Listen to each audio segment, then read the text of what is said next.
Stephen A. Smith has kind of been running his mouth, and he's been talking a little too much, apparently. Stephen A. Smith actually didn't call Trump the worst human being on the planet, which is a big, big problem. And he's been on Fox News. He's been on John Hannity's show. He's been talking with a lot of different people that the left really don't want him talking to. And he hasn't gone all in on Trump support because he doesn't have the balls to do that. But he's definitely been calling out a lot of stuff from the left and the treatment of Donald Trump in the New York judicial system and all of that. But he won't go as far as to just say, like, yeah, Trump is clearly the right man for the job. But he's been doing that a lot. This man is terrified. He's terrified for his family. He's terrified for his career. He's terrified for his check. He's terrified for everything.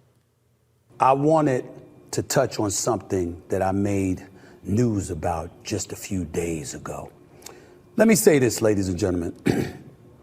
Accountability is where everything needs to begin in this world. It's something I say quite often. I certainly never hesitate to hold folks accountable when mistakes or mishaps occur, so I'm certainly not about to run from it myself. I'm fully aware that I've been in the news over the last few days, paraded all over social media as well, after comments I made during my appearance on Fox News' Hannity last week with the one and only Sean Hannity himself. And I'm fully aware of the outcry that has ensued because of it. A lot of folks in Black America seem pretty pissed at me right now, from friends and loved ones to colleagues, contemporaries, and dare I say, even the NAACP itself. They have went after this dude. They have had some serious conversations with this dude. Like, they have stepped in and they've been like, you need to shut the fuck up or we're going to ruin your entire career. Keith Olbermann just sit there and said ESPN needs to fire him or silence him. And he is their top guy. Quite a few folks were put off, if not flat out offended, after my words were interpreted as associating support for Trump from the Black community with all the legal issues he's facing. For that, I sincerely apologize. To be clear, my words were misconstrued. I'm stating right here for the record that my words were taken out of context, misrepresenting and depicting me in a way I found every bit as insulting and disrespectful as folks in Black America evidently felt about what they thought I said. But I'll own it anyway. Because, you know, please know that I know the buck stops with me. I'm in the communication business. I've been here for 30 years, so regardless of whatever interpretation that accompanies any words coming out of my mouth, the responsibility ultimately lies with me first and foremost before anybody else. I've always felt that way. I still do. I always will. Period. Blacks who refuse to support Trump are aware of his history of issues.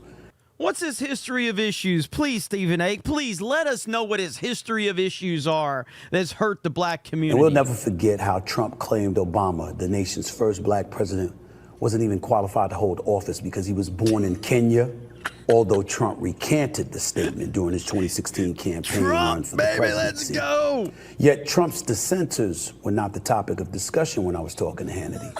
The support he appears to be receiving in the polls was what was being discussed. 5 polls, count them, 5. Emerson, NBC News, Daily Kos, New York Times, and Rasmussen, all big national polls had Trump leading over the last few weeks. Plus, according to 538, recent local polls also put Trump ahead in battleground states. He's up 6 points in Michigan, Arizona, and Georgia each. Insofar as Trump gaining support in the Black community, well, how about various publications with these headlines? The Chicago Tribune. This time, Trump really does seem to be making Black voter inroads. Why? The Washington Post. Voters of color are shifting right. Are Democrats doomed? How about the New York Times? As Black voters drift to Trump, Biden's allies say they have work to do. Axios wrote, Big Biden bummer. New York Times Siena poll shows gaps with key demographic groups. Wall Street Journal, Biden loses support among Black men. The Hill, Biden losing support among Black voters in swing states. Survey. Al Jazeera, Why are black voters backing Donald Trump in record numbers?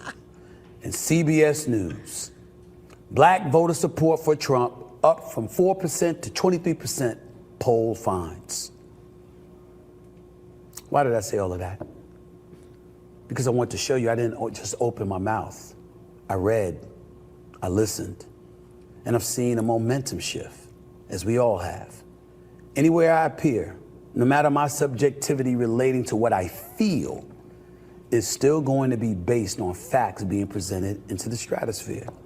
Just say you're going to vote for Biden, because we all know that's where this is leading. You can't, even if you wanted to, we know you cannot support Trump. And it's obvious that Stephen A. does want to support Trump. He can't. That is who I've always been. It is what I will always continue to be. But it's never exercised with malice in my heart and soul. Certainly never to insult or harm the black community, my community. My thoughts are put out there to present views I believe are pertinent, that alerts us to what's going on, what missteps may be taking place, and how, if at all, they could be corrected. I hope everyone can understand and appreciate my intent, if nothing else, as we march forward right here with the Stephen A. Smith Show. But just because my intent was harmless doesn't mean my words were harmless, and I know that.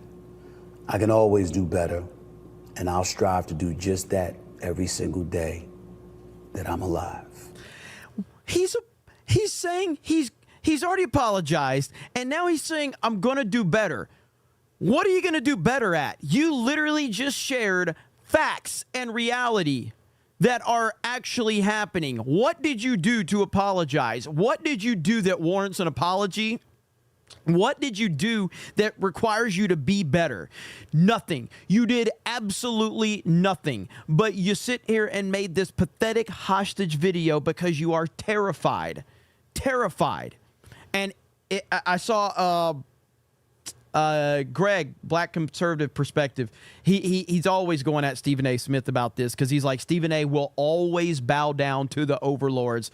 He will never go all in. He will always back down. He spends so much time trying to say, oh, I'm not a Trump supporter. I'm not, like, I'm so tired of that shit, dude. I'm so tired of it. It's pathetic, but that's where we are.